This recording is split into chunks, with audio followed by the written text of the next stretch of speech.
Ni-record 'to ng action star singer na si Sir Ace Espinosa. Brando, sino ba talaga sila? Hindi ko alam na yun din pala magiging career single niya. Bakit ba lagi ka na lang laman ng isip ko? Ano ito na-record noon is Rica Paralejo. 15 years old pa lang siya noon. Tapos si Aramina.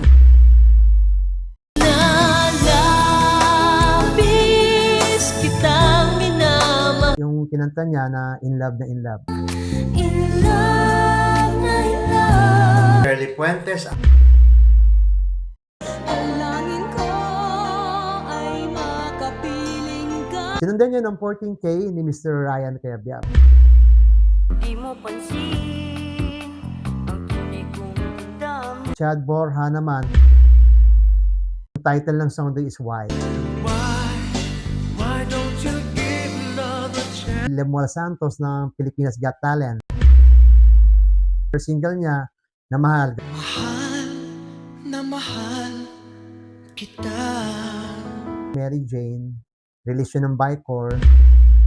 In love na in love. Tawarin mo ko, o aking amang nasa langit.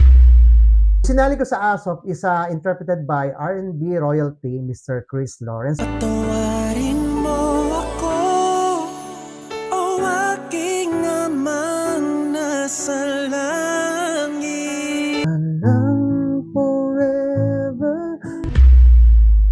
Ito ang aking Christmas gift. Ngayong Pasko, Lyric video po yun sa YouTube. dahil mahal kita. Dahil mahal kita, mahal na mahal kita. Gusto kong marinig ang kwento mo, Kakwentay. Gusto kong marinig ang payo mo, Kakwentay. Ayan mga kakwenpay, napakinggan nyo naman ang mga kanta ng ating Padi, si Padi Perdigardon. Napakagandang mga kanta niya at natupad niya lahat ng mga pangarap niya. Hindi lang sa pagiging composer, producer. So, isa na rin siya na ngayon recording artist. Kaya napakabait itong tao na to dahil isang sabi ko lang, talagang pinaghandaan niya pa talaga. Nagpa-catering pa siya mga kakwenpay. para lang dito sa ating vlog. Narinig nyo naman yung mga kanta niya at kanyang pinasikat at kanyang mga nakasama. So ito na, papakilala ko na sa inyo mga kakwenpay. Si Padi Perdigardon. Yes! Magandang buhay sa inyo mga kakwenpay. Ito si Padi. Isa. Ito, mabuti. In Bicol, Mayadman. Mayadman, yan. Bicolano, Orano. Alam nyo, nakakatuwa kasi nung nakita kami sa bahay na isa kong kumpare, si Brando Juan, na isa ring mahusay na songwriter at director din. So yun, doon kami nagkakwentuhan ni KJ, doon ko nalaman na isang lugar pala kami sa Bicol, yung Matnog, Sorsogon. Pero nagkikita na tayo sa Philscap. Oo. Nung nagkasama tayo sa Tito Dong, yun doon tayo taga doon ka rin pala. Yung para doon kami nagkalapitan ng loob ni Padi Ibig sabihin kasi ng Padi sa Bicol is parang pare, bro. pare, bro. Yan, ganun yung... Para alam ng lahat. Oo, yung tawagan. Padi Perde, ito, nandito ako ngayon dahil gusto kong malaman kung kailan ka nagsimula na matutong humawak ng gitara, kailan ka natutong magsulat. Actually, hindi na rin bago sa akin. Nung una, nung bata pa ako, hindi ko alam na meron pala kami root. Di ba yung musical background, yung siguro masasabi kong lolo ko na sa tuhod o talampakan, nung mga siguro early 1920s, kasabay pala siya ni Daddy Levi Celerio. Tawagin daw siya si Don Ramon na magaling din na gitarista na ano. Tapos yung kwento rin ng lola ko na sa mother side, kung tawagin siya nung araw, yung The Blind Singer, magaling yung kumanta yun ng mga that time, di ba, uso pa na yung mga kundiman. Pinsan siya ng lola ko sa mother side. Tapos nag-start ako magkahilig siguro sa music. Maliit pa, siguro kikinig-kinig. Tapos dating ko ng high school, 15 years old ako, nauso nun, di ba, kung ano yung usong laro. So nakikigaya tayo. So may isa kaming kasama na barkada na nagigitara. So in-encourage sa kami lahat na mag-aral. Tapos trinay ko ngayon na mag-aral mag-gitara. Tiyempo naman nung parating yung birthday ko tinatanong ako ng lola ko, the late Lourdes sa Pamintuan, kung ano yung gusto kong regalo.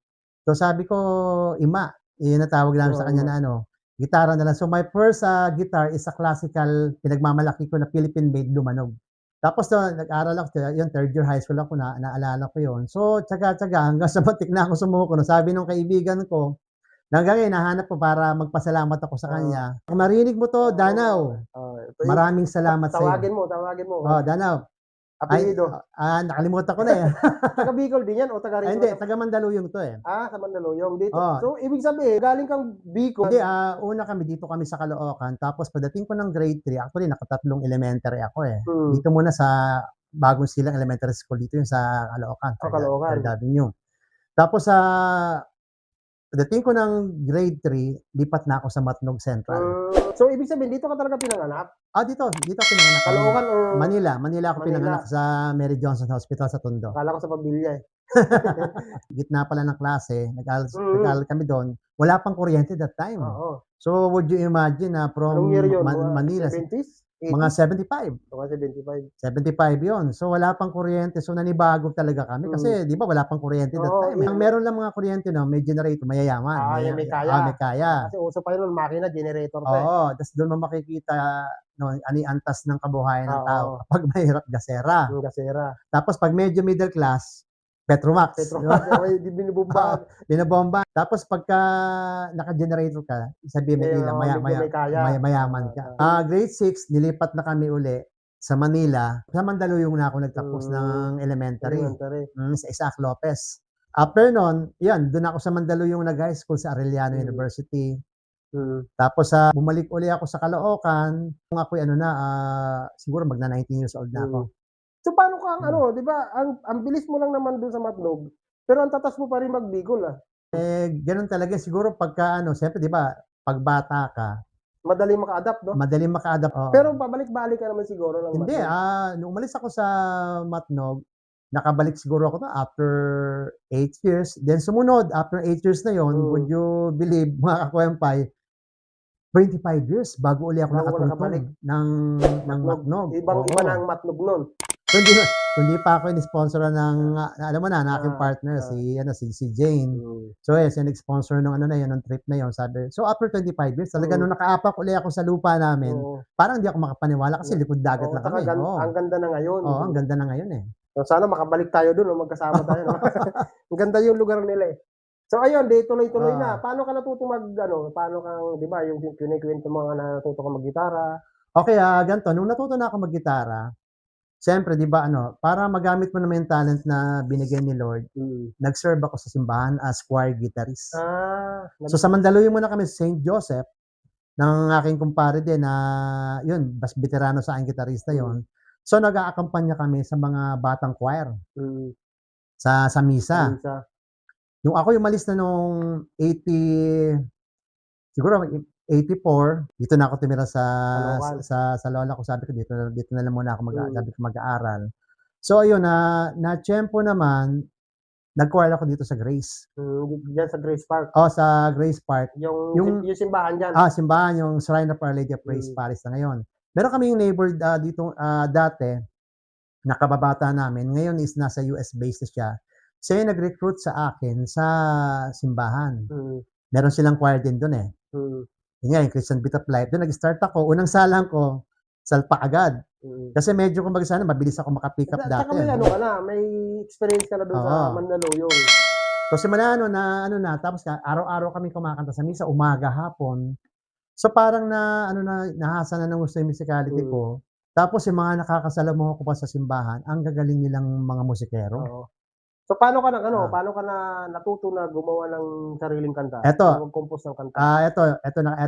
Siguro magugulat kayo.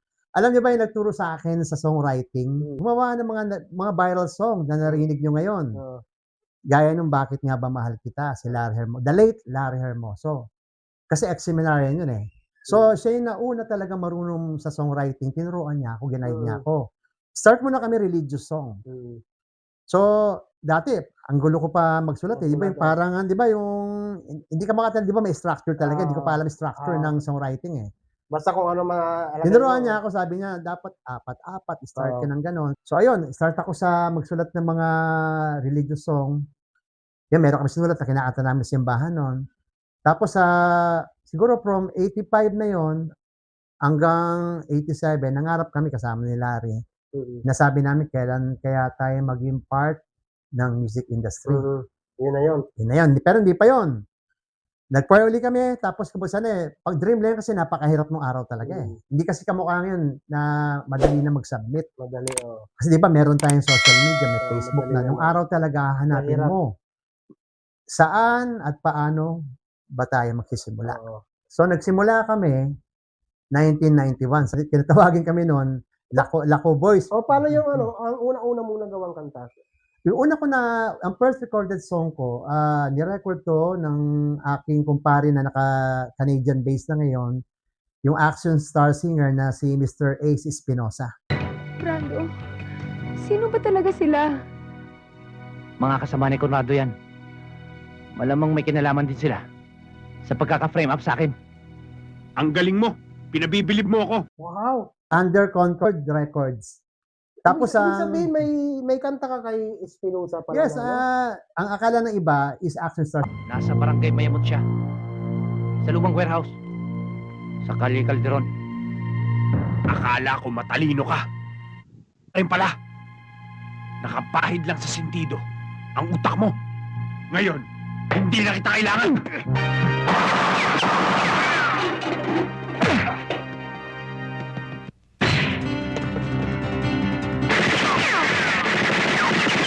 So, ibig sabihin, nagsimula si Espinosa ay singer talaga, ano? Yes, kumakanta siya performer. sa Cebu, kumakanta-kanta na pala siya Mm. doon. Doon nga siya na-discover sa Cebu eh.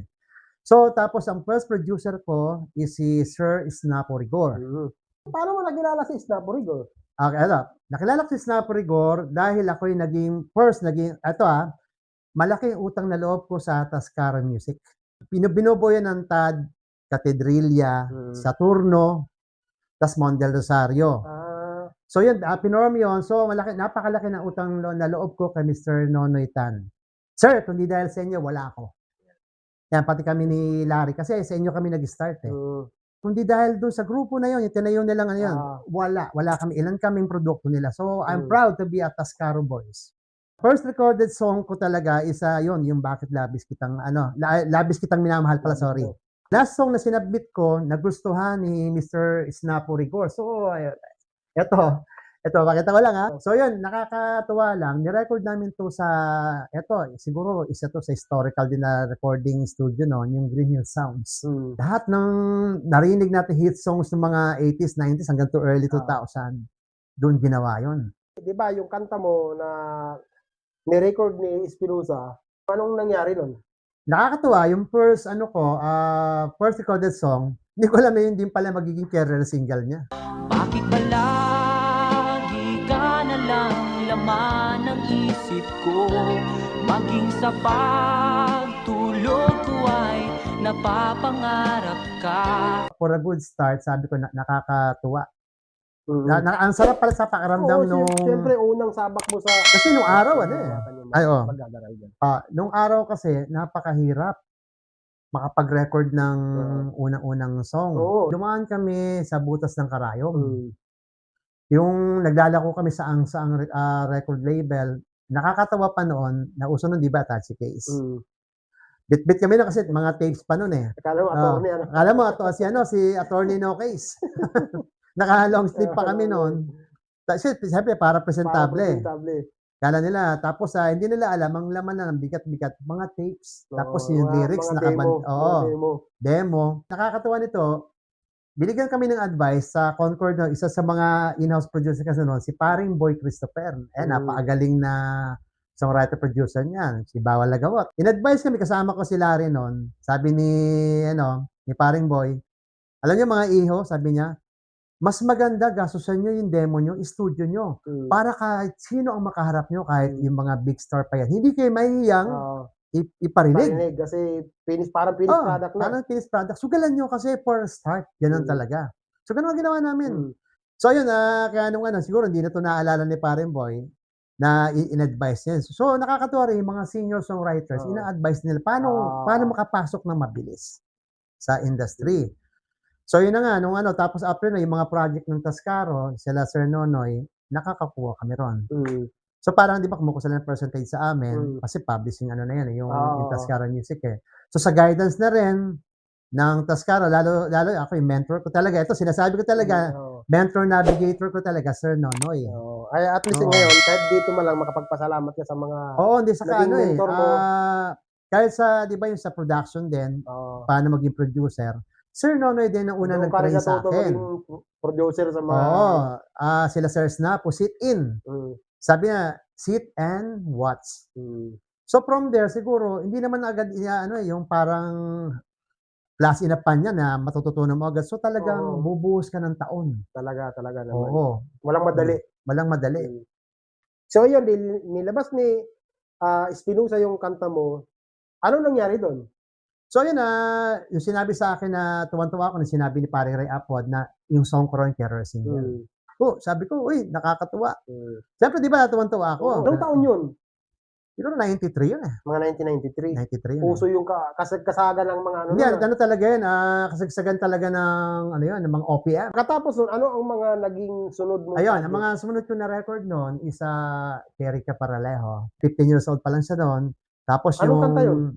Tunay ba? Nasa YouTube na rin yun.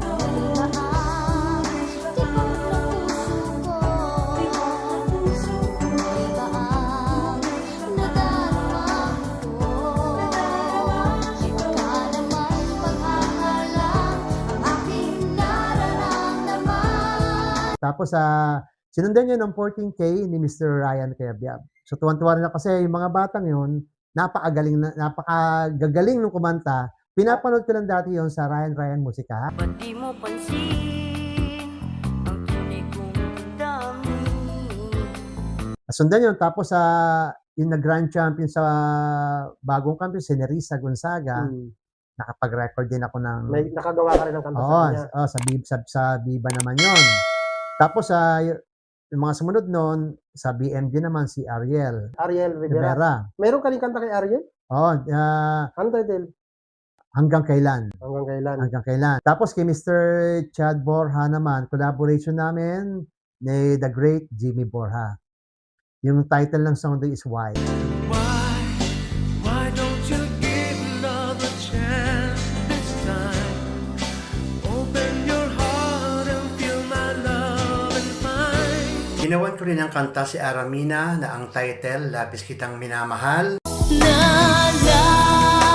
Nalabis kitang minamahal. Yung kinanta niya na In Love na In Love.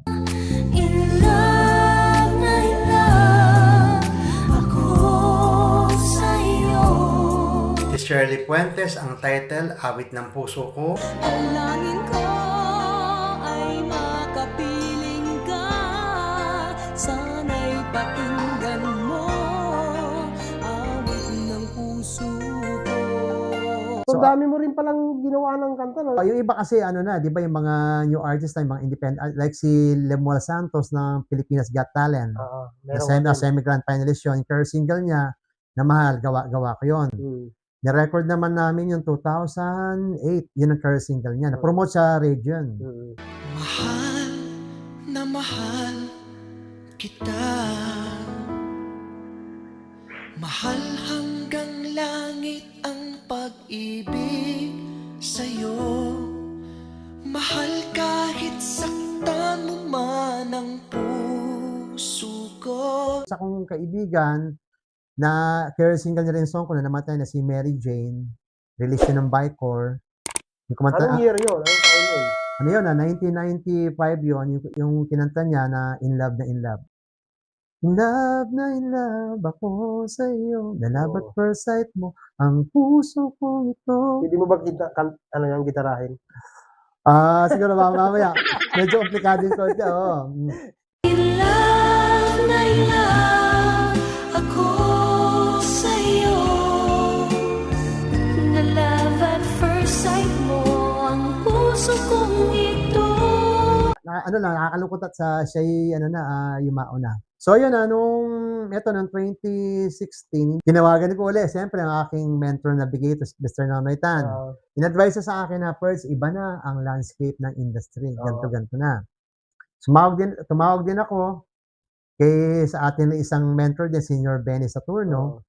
Nagbigay rin siya ng advice na iba na ang landscape din. Ang kalakalangan, ganito na.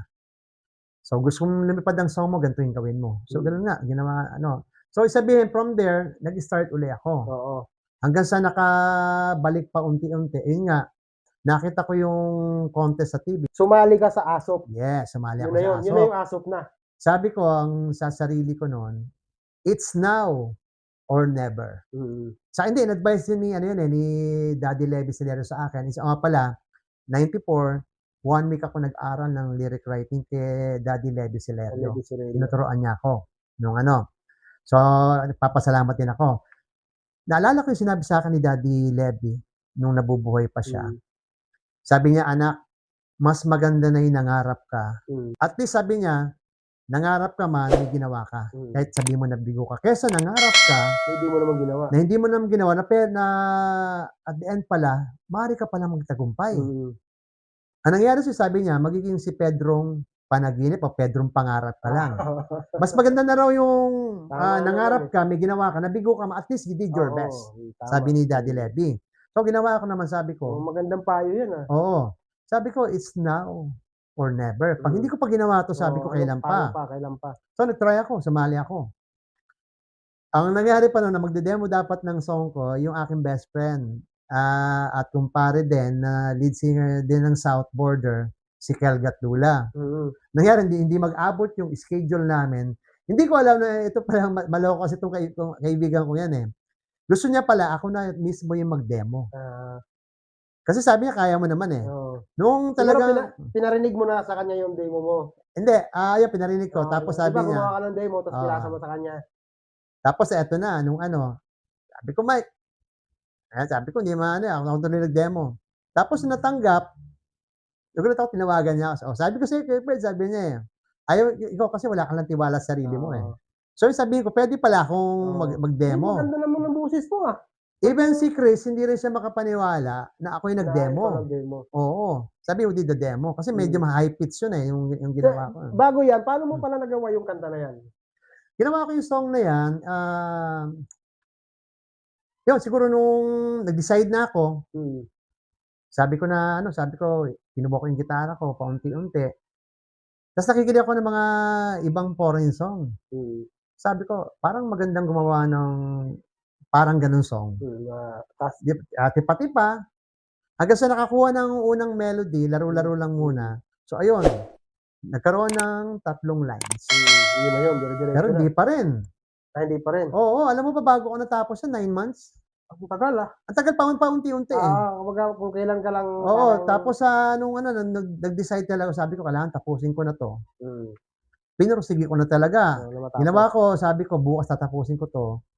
Hindi ako nag-play talaga ng any TV or radio. Gusto ko yun lang ang maririnig mo. Pagkatimpla ng coffee, upo, kuha ng gitara. Tapos yun, tinapos ko na.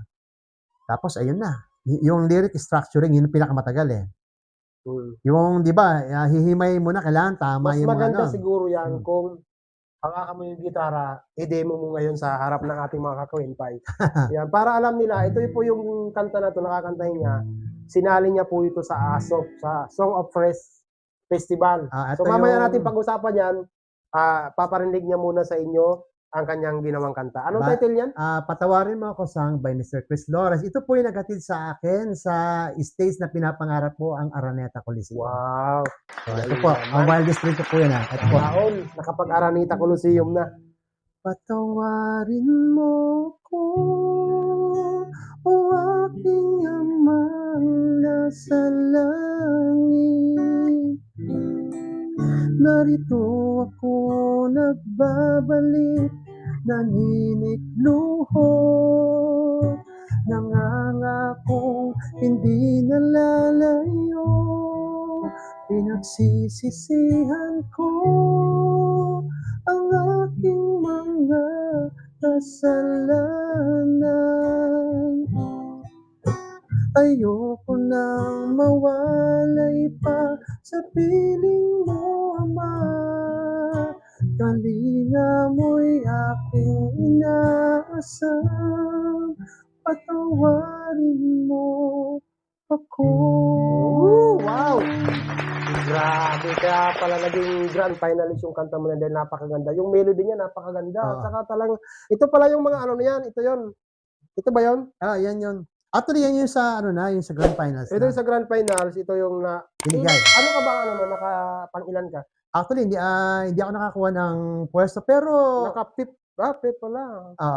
ganun pa man, para ka na rin nanalo kasi Oo. umabot ka ng grand finals, para ka na rin nanalo nun. Ito naman, ito yung Ano yan, bali yan yung monthly. monthly. Tapos, May isa week- naman, naputo lang yan, yung may weekly yun eh. weekly. Kasi dalawang pintuan ang dadaanan mo Oo. bago ka makarating Weekly, sa ano eh. tapos monthly, tapos Ayun. diretsong grand finals ka na. Pag nanalo ka ng monthly, yun na Mm. yung passport to Araneta. Para sa kaalaman ng lahat, sino ang sino ang nag-interpret ng kanta mo na yun na sinali mo sa aso? Yung sinali ko sa ASOP is interpreted by R&B royalty, Mr. Chris Lawrence. Patawarin mo ako, o aking amang nasa langit. So, nakaka-proud talaga kasi Ang bigat ng oo. ano mo, ang bigat. Unang ano ko kasi, actually, yung mamang yan, pinapanood ko lang dati nung sa, di ba, Oo, merong oo. contest noon.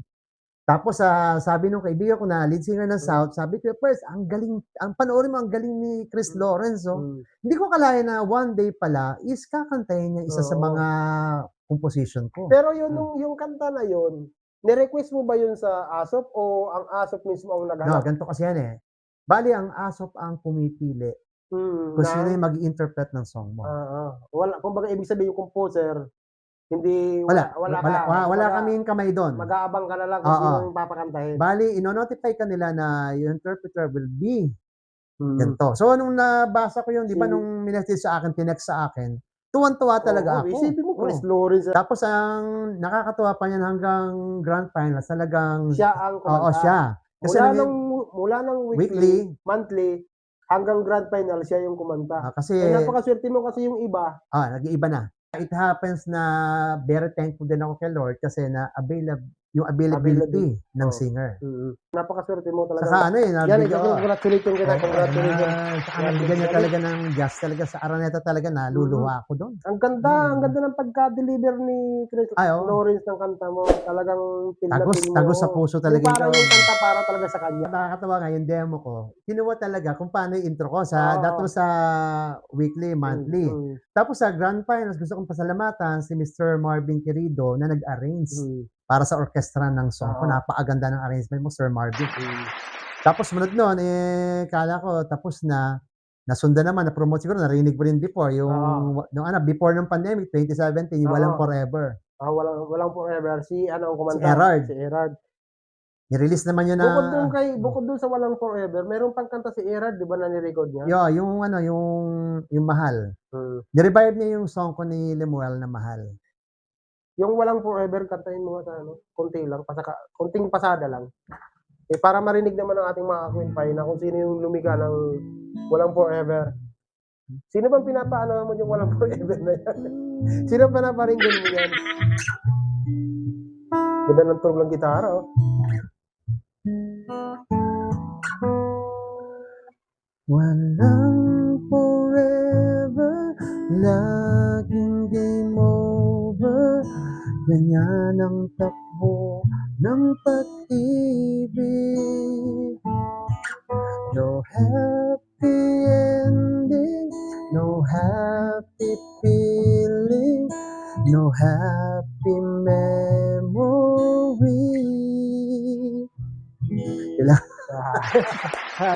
Yung music video niya is ang Oo, actor diba? doon si Mr. Andrew E. Andrew E, Oo. yung napanood ko yun.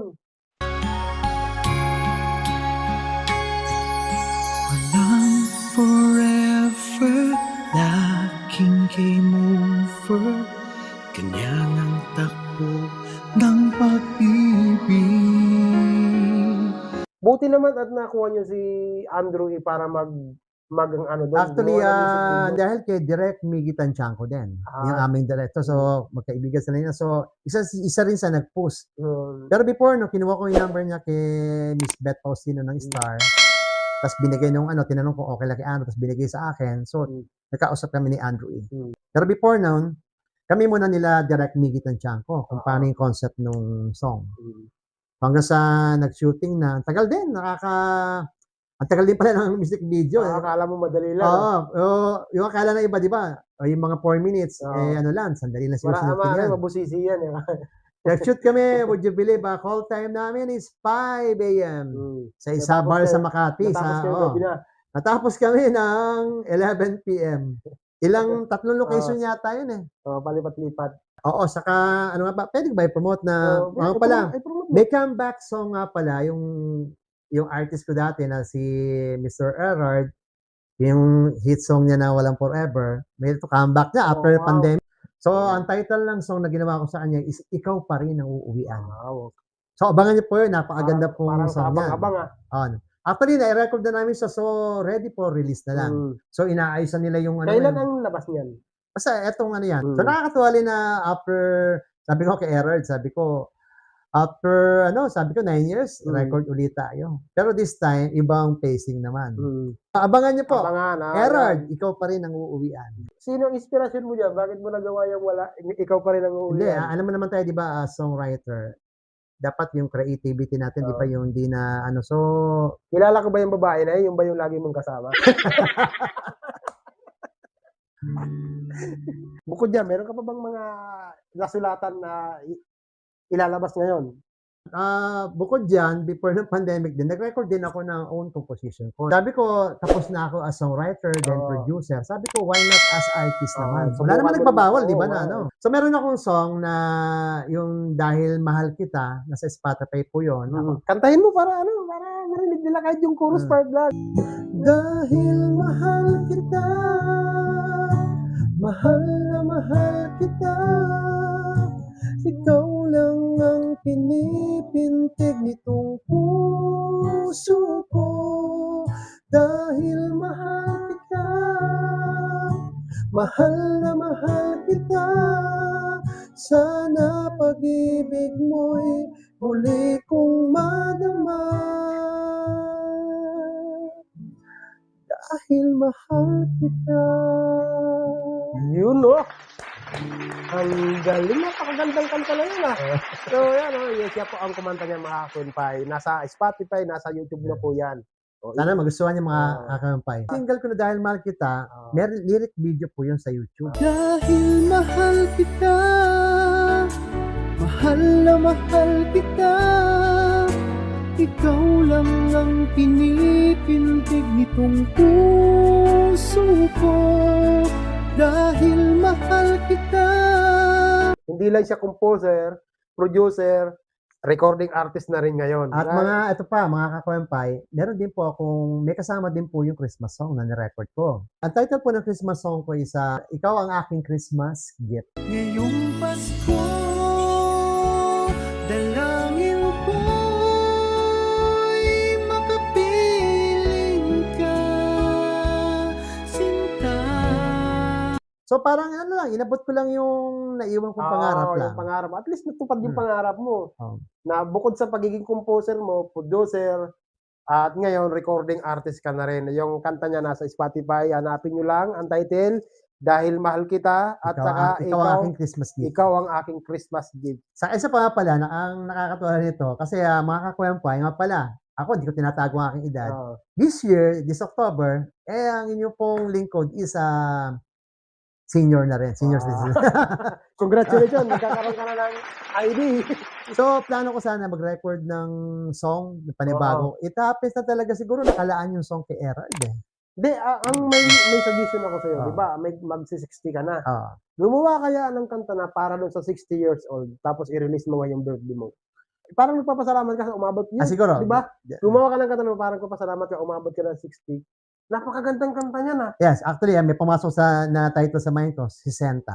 Pwede. Yun na yung title. Ang ganda na, no? Mga Queen Pie, nagkaroon tayo ng nagbukas tayo ng ano dito sa So, yun, ating- mga kakwempay. Oo. So, pumasok sa mind ko na title ng song is 60. Oh, gawin mo yan. Parang ngayong birthday mo, ngayong 60 years old ka na, i-release mo sa Spotify. Gawin mo yan. ito utang mo yan sa mga viewers natin. Aabangan nila yan. Kailan ka nang member ng PhilScup? Nag-apply ako ng membership ng PhilScup. Tinulungan ako ng isang senior songwriter na later on, napapag-alaman ko, magkamag-anak pala kami, si Mr. Jun Santamaria. Si So, Kuya Jun. Oo, si Mr. Jun Santamaria ang nag-encourage sa akin na that time, ang uso pa lang, no, associate member. Oh. Anong taon yun? Ano yun, basta pinasok ako na 93. In-apply niya ako. Yun din yung nagkaroon ka na ng recording kay Espinosa. Nung yan, 1993. 93 din nasabay. Oo. Nauna muna yung membership, sabi, associate ka muna. So yun, nagtiyaga ako. Tapos na-tiyempo naman, na-record yung song ko. By 94, regular member na ako ng PhilScup. So yun, paring John Santamaria, maraming salamat. Siya pala yung nagpasok sa'yo. Oo, saka hindi ko later on, nung nag-anak sa bunso ko, doon ko na nalaman na mag-anak pala kami.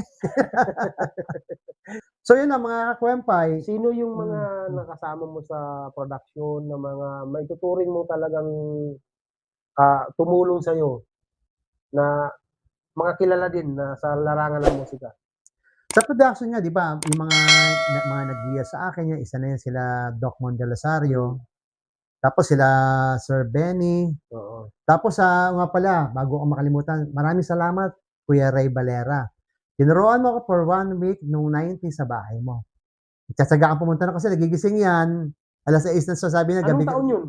Siguro mga 94 yun, something ganun. Tapos tinuturoan niya ako doon for 1 week. Pupunta ka sa bahay, Sa bahay nila. niya, sa Bayugo, sa Mikawayan. Bibiyahin mo talaga yun, pumunta ka Oo, sa tapos napakabayad din ng kanyang may bahay, si Ate Ditas. Hindi madali yung pagpasok sa tapos isa pa nga, di ba sinasabi ko, naglalako kami noon. Tapos minsan pag wala, di ba, pamasahe lang dala mo, banana Q tubig. Yun, totoo yun, yung kinikwento ng iba na pag wala, tapos isipin mo, naka-attach yung case ka, kakainin mo lang banana. Yung pala laman na atat, sige, banana cue. Minsan may hopya, no? Ang forma, tapos pagdating bukas ng atat, sige, Hindi yung pala banana sa cue. dati ang hirap kasi, iikutin mo yung mga label. Ang mga label dati, hindi naman agad kasi nag-entertain agad yan eh. Meron naman talaga, di ba, na pagdating mo, di ba, na na-entertain ka, matitsempohan mo yung mga in-house producer. Pero pinakamaganda talaga, that time, kung gusto mo makita talaga yung mga artist, pati yung mga producer, sa recording studio, isa na nga yung Greenhill Sound Studio. Diyan kami, nag-aabang kami dyan. During the 90s, yung 98 nga pala, merong binuo din si Larry ng Jeremiah, siguro, alam niyo naman siguro, yung mga kakwempa, yung nanghinayang. Yung binubuo po namin, isa rin ako sa katulong dyan naghanap ng member ni Larry kasi siya yung manager, siya din songwriter noon. So ayun, hanggang sa mabuo yan, nabuo ang Jeremiah, would you believe, sa Jollibee Muñoz, second floor. Doon na tuluyang nabuo yan. Yung Jollibee ngayon sa Muñoz dyan. Yan, matagal na yan. During the recording po niya, nandun ako, actually na-supervise ko rin yan. Anong taon yun? 98. 1998? Nung nire-record yan, nandun din ako. Then, sinupervise ko rin niya nung lumabas yung manager nila at producer. Sabi, ikaw muna magbantay. So, binantay ako. Tapos, yun, kinakanta yung chorus. Tapos, pagbalik ng producer-songwriter, siya uli. So, naging part ako ng grupong yan. Nung binubuo pa namin. Actually, 2 lead singer yan eh. It happens lang na nag-back out yung original singer. Yung second lead, yun, akala mo second lead pa yung nag-refer. Pangalan nun? Si Olan Casaldo. Yung ba yung namaalam lang yun? Hindi. Iba yun? Si PB1, yung member ng Jeremiah, yun nga, isa sa pinagkakwentuhan niya. Akala nila yung namatay, yung lead singer. No. Buhay na buhay po yung lead singer. Nasa Amerika. Napanood ko nga, nag-live siya. Napanood ko yung nag-live siya na sabi niya, buhay na buhay pa ako. Sabi. Pero napakabait na. Wala akong masabi sa member ng Jeremiah na yan. Napakabait na mga yan. Lalo na si... So, ibig sabihin, naging part ka ng Jeremiah kasi nasa likod ka, di ba mga Quinpay? Hindi nyo alam tong ati pa din na marami na rin nakasama ng mga matitinik sa larangan ng musika. Hindi, saka ito ngayon nila malalaman, na nung nasunog yung bahay ng manager ng Jeremiah, pati that time, di pa uso yung, di ba, yung cellphone, wala namang landline lang, nasunog pati yung mga contact numbers ng members. So, ako lang ang nakakapagtabi. That time, meron ka. kaya ko mag-memorize ng 300 numbers sa utak lang. Kasi 'di ba uso nun ano lang, nililista lang yung mga ano, lista. eh. So ano, sabi ko kung di ko na ano yun, so nung nagtataka sila ba't walang tawag, sabi ko nasunog ang bahay ng manager niyo. So etong second lead, hindi niya inaasahan na siya pala yung sisikat na wala yung isa. So siya yung pumalit, kinakabahan pa siya, wala, still remember, di ba na-recording natin? Torres part, yung nangina, kinakabahan, sabi mo, sir, di ko kaya mo yan. Di ba sinasabi niya, kaya mo yan. Oh, look at you now, di ba? Sumikat pa. Oh, hindi sa kayo, tinan mo kung nasaan ka ngayon, di ba? Oh. Kung hindi niya tinuloy yung nanghihinayang, sana nanghihinayang ka rin. Hindi, talagang destiny ni Olan yun eh. Destiny. Yung kaibigan niya, ni-refer siya na sabi, eto, kamukha ni Bambo to. Talagang grabe, phenomenal talaga yung pagsikat ng Jeremiah. Eto pa, mga kakwempay, kikwento ko Kinakanta ko nga yung mga kanta nila sa video okay. Yung song 'di ba na ano, kapag ako ay nagmahal, yan yung pati yung song ng Jeremiah, ginamit yan 'di ba sa movie nila Julina and Marvin, yung Loves Kita, Okay Ka Lang. I was also there sa movie marathon, so first time kong maka-attend nun, KJ. So nakita ko, sabi ko ganito pala yung movie marathon, kumpleto ng casting, ando yung director, kasi ito si director, asan si production manager, saan ang location, pati yung location manager. Tatanungin ko anong song. So sabi ko napakatagal pala. Akalain mo dahil sa movie na yon, nagamit yung song na nanghihinayang. 'Di ba that time sa ABS-CBN, pagka matatapos isang program, nagpe-play sila ng song. So would you imagine 24/7 pini-play yung nanghihinayang. So in a matter of one week lang, sikat na sila. Pati yung Tangerine, din yun yung Tangerine naman, doon ako naka-assign. Yung kumanta ng, oh, wag na wag mong magawa. Sila Arlene Salvado.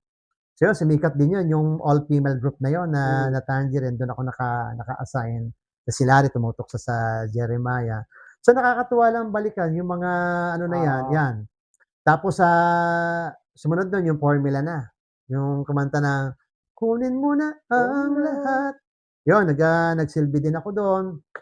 Yun na, yung lead singer noon yung aking best friend, si Kel Gatdula na, yun, South Border. nasa ibang bansa na rin ngayon. Nag-South Border din siya, di ba? Nag-South Border din yun. Si Kel. Yun yung aking best friend at kumpare. Siya pa ang vokalista noon, ng kunin mo na ang lahat Siya ang lead singer no mismo. sa akin. Siya mismo. Saka mga kakwempay, alam mo, nung nag-start ko, nakakatuwa lang, maraming kwento ko narinig sa mga senior songwriter.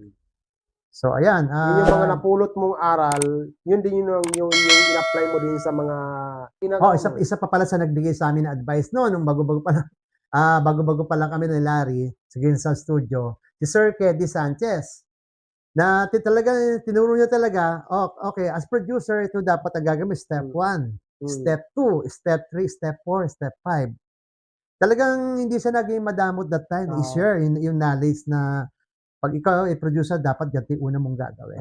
So, Sir Keddy, maraming salamat dahil po sa inyo, may natutunan po ako noon, aside po sa ibang seniores. Saka isa pa pala, gusto kong pasalamatan din si Sir Mon de Rosario. Kasi isa rin sa mga nagbibigay ng tip noon. Sabi niya, pag lalo, di ba, yung vocal supervision, sabi niya, dapat first, sabi niya, pagka dun pa lang i-correct mo na. Kasi sabi niya, kapag hindi mo na i-correct yan doon at nilabas sa radyo yan o nakalabas sa market na yan at narinig mo, naku, dapat pala inulit ko yung line na gano'n, wala na, hindi mo na mababago. Dapat habang nandun pa raw sa studio, ayusin na. Salamat, Sir Mon. So ito, ano naman tong award na to? Ano yan, ito, binigyan ito ng isang independent award body na yung Maharlika na actually, hindi ko sila kilala, nagulat na lang ako, may nag-message sa akin. So, siguro nakikita nila before yung mga pinopost as producer, di ba, pati na yung 2023. Oo. Merong nag-nominate sa akin doon para mabigyan din ng ganyan. Galing. So, nakakatuwa lang kasi hindi ko naman kilala yung award giving body na yun. Ito naman, itong award mo na to na binigay sa'yo. Ito pinagmamalaki ko to kasi itong award kong to, ibinigay po sa akin to ng mga Lutero ng Guagua, Pampanga. Maraming salamat po mga Lutero ng Guagua, Pampanga. Through Mr. Romy Isip. Paring Romy, salamat sa iyo. Hindi ko to in-expect kasi in-award nila sa akin to sa Barangay Hall. Hindi ko alam yung kapitan pala doon is dati ring Lutero. So, natuwa sila sa ginawa ko. Pinopromote ko kasi that time. Lutero as anong Guitar maker.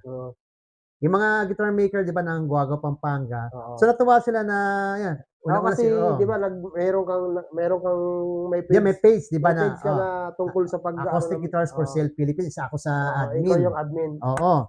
So, ito, hindi ko na-expect to, na yan, pinirmahan pa nila.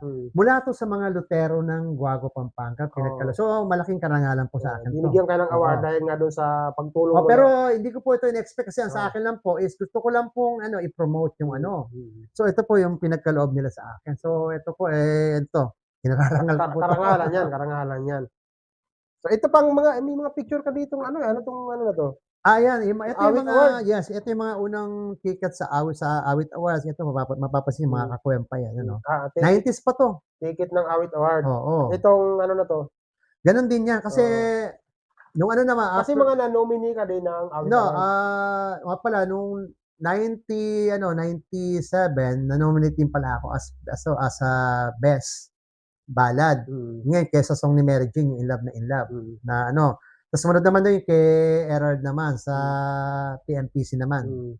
Na-nominate ka rin. Oo. Ito yung mga nakasama mong mga... Yan, ito naman si Jude Michael. So, si Jude Michael, yung kumanta ng hit song ni Sir Benny na Mula sa Puso. Ito yung original singer, si paring Jude Michael. So, yan, ito sa Naga to eh. Kasi, hindi ko alam na magpinsan pala sila ng artist na sinasamahan ko. So, nag-personal manager din ako sa kanya. Tinuruan niya kung paano. Ito mga picture nila dito. Ito, yung mga una kong attend sa Awit Awards to eh. Sir Marco Season. Ito. Ito naman, ito yung time talaga na very si Lloyd Umali. Ito si Sir Pido. Then ito naman, kung makikita niyo mga kakwempay, ito yung first picture ko ito yung unang binyag ko. Na professional songwriter na ako. First recorded song ko na na-record ng aking kumpare na ngayon na si Mr. Ace Espinosa. Tapos ang producer po niyan, si the late Mr. Snapo Rigor. Tapos ito pa ang sound engineer namin is ito si Kuya Egay Gonzalez. Ito po, itong mamang to, isa po yan sa songwriter ng ang aking awitin ng Side A. Yan. Tapos ito sila paring Ray. Tapos Charlie Karingal, ito kapatid ni Ace. Yan. Ito nakakatuwa lang balikan. Ito po, ganito po itsura nung analog pa, Green Hills Sound Studio. Sa Green Hills yung picture. Ngayon po is townhouse na yata to, kaya nung sinilip ko na medyo nalungkot ako. Wala na. Oo. Aside pala sa being di ba songwriter producer, nagbo-vocal coach din tayo. So ako, I'm honored to supervise Miss Lani Misalucha sa recording twice. Then nung bago pa lang si paring Luke Mijares, nag-supervise din ako sa kanya, Rosel Nava. Then yung iba, si Hannah Jean Villame.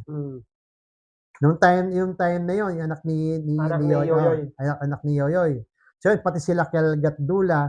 So, nakakatuwa lang kasi very challenging yung pagbo-vocal coaching. Kasi minsan, papupuntahin ka sa studio, doon mo lang marinig yung song. Saka, isa pa, napakagaling na mga singer na yan. Pero kailangan pa rin ng producer talaga na nagbabantay kahit magaling sila. Minsan, very good na sa amin. Kahit, minsan, tanungin mo yung mga veteran producer. Pero si singer, meron pa palang ilalabas na mas maganda. Si Lani, ganun eh. Yung sa amin, ang ganda-ganda na. Pag sinabi niyang isa pa, expect the unexpected na napakaganda. Napakaganda. So yun, nakakatuwa lang yung mga experience ko, di ba, yung mga journey ko as songwriter na babaunin ko siguro pag yung actually wala naman para mag-retire tayo. Sabi nga na tayo talaga. Alam mo na 'yon. Walang retirement kasi sa walang retirement kasi. Sabi ko, ako tatanungin, sabi ko, kung bibigyan ka uli ng second life, pipiliin mo bang maging songwriter ulit? Ang sasabihin ko po is yes. Hindi ko po pinagsisihan to. Saka mas iigihan mo na. Ang ganda kasi sa industry natin, uhubugin ka talaga, huhulmahin ka nila eh. Itong mga seniors natin na mga senior songwriter, pati producer, talagang igagayad ka na, huhulmahin ka nila. Kasi kumbaga sa pinapasa nila eh. Oo, tama. Para may magtuloy ng nasimulan nila. Ano ang maipapayo mo sa mga nangangarap? Yung nangangarap ngayon ng mga bata na gusto nila paglaki nila, maging songwriter sila o maging singer sila. So, anong maipapayo mo sa kanila para makamit nila ang kanilang mga pangarap? siguro ang pinaka-the best niyan is, matuto tayong makinig. Tapos, isa pa nga 'di ba yung, huwag tayong titigil kung ano man yung gino-goal natin, ini-aim natin. Mm. Tapos, dapat huwag na tayong magse-set ng boundaries. Makinig sa iba't ibang klase ng music, Mm. pati umattend ng mga 'yan, mga seminar, songwriting workshop, kasi 'yan yung huhulma sa atin, eh. Mm. Huwag tayong titigil na 'pag nalaman mo na isang bagay na, "Ay hindi, alam Okay ko na na, 'yan, eh." oo. Hindi, eh. Bawat taon, bawat araw umaandar. Oo, may bago't may bago May lalabas. bago't bago. Kahit sabihin mong bata yung resource speaker na 'yan, Mm. meron pa rin po tayong matututunan sa Tama. kanila. Tapos wag pansinin yung ano, yung mga minsan 'di ba yung uso ngayon, 'di ba yung mga buzzers? Oo. Oo, eh. Ako nakaranas din ako ng ganyan. Siguro lahat naman nakakaranas ng buzzer. Oo, kasi ako sinabihan din ako before na 'pag gitara ka naman, akala mo naman may mararating ka diyan. So ayun ang ano, tapos, yung normal kasi yung bass pati yung panlalait. So, siguro pinaka-the best nun yung bass, gawin nating inspiration. Oo, tama. Gawin mong hagdan kumbaga sa ano. Oo, saka Oo, eto lang po, yung sinasabi nga ni Daddy Levy, mas maganda na 'pag nangarap tayo, gawin natin. To the extent na makakaya natin. Okey lang mabigo, at least sabi niya, "You did your best." Kaysa naman daw yung lipasan na tayo ng panahon Na hindi mo naman na hindi ginawa. mo sinubukan, hanggang plano ka lang, hanggang pangarap. Pero at the end pala magtatagumpay ka, Oo. hindi mo ginawa. Matanda ka na, sabi niya, paano mo pa magagawa yun? At Mga kakuwempay, alam sa totoo lang, sa studio po, pagka hindi talaga yun ang forte mo, alam mo ilan lang po kaming tao ron, ang sound engineer, producer, and singer. Ilang oras kami sa loob. Ang nag-uusap-usap kaming 3. Minsan inaabot ka ng mahabang oras. 'Pag hindi mo talaga forte, hindi yun yung hilig mo, baka siguro po 5 minuto lang naiinip. Dahil din po sa eto yung journey ko na 'to, kahit paano po ako'y nakapag-appear na rin sa TV as nag-judge sa ano, yung siguro 6 times ako sa singgaling.